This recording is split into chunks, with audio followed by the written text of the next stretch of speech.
এই দৰ্শক আজি পুৱাই উঠি বস্তিটোৰ ফালে যাই আছো ৰ'ব। বস্তিটোৰ ফালে মানে কালি যোৱা ৰাতি এজাক বহুত ডাঙৰ বৰষুণ গৈছিল আৰু ডাঙৰ বৰষুণ বুলি ক'লে এনেকুৱা বানপানী মানে খাৰ গাঁঠিলৈকে পানী আহে। তো এইযোৰা চেণ্ডেল নিব নোৱাৰা, বেলেগ এযোৰ চেণ্ডেল পিন্ধি আহিছিলোঁ কিন্তু নমনো ৰ'ব। পানীখিনি একদম লেতেৰা আৰু হাঁহবিলাকৰ এটা পাৰ্টি চলি আছে।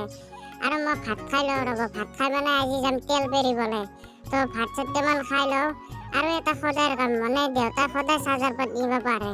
তো চাৰ্জাৰ পাত হাতত লৈ পুনৰ আহি গ'লোঁ চকত আৰু দেউতাক চাৰ্জাৰ পাত দি দিলোঁ আৰু বুলেটখন লৈ মামাচৰ ঘৰত আহিছোঁ ৰ'ব। মামাচৰ ঘৰ ওচৰতে আৰু সেনেকৈ বস্তাটো চাইকেলত উঠাই দিলোঁ আৰু মনাখানত গেলেনটো ভৰাই চাইকেলখন লৈ মই পুনৰ ওলালোঁ আৰু এনেকৈ ফাঁচি গৈছিলোঁ ইয়াতে। কিন্তু আহিলোঁ আৰু হৈছে হৰেশ্বৰ তেল ভনী আৰু বেহাৰ প্ৰায় আমাৰ 19 কেজি হৈছিল আৰু দাদাই আমাক অলপ হেল্প কৰি দিলে আৰু এইফালে আইতে বেহাৰখিনি ভাঙাত পুৰা বিজি আৰু ইয়াৰ পৰা তেল অলপ অলপকৈ পৰি থাকে আৰু তেল প্ৰায় আমাৰ 10 কেজি হৈছিল মানে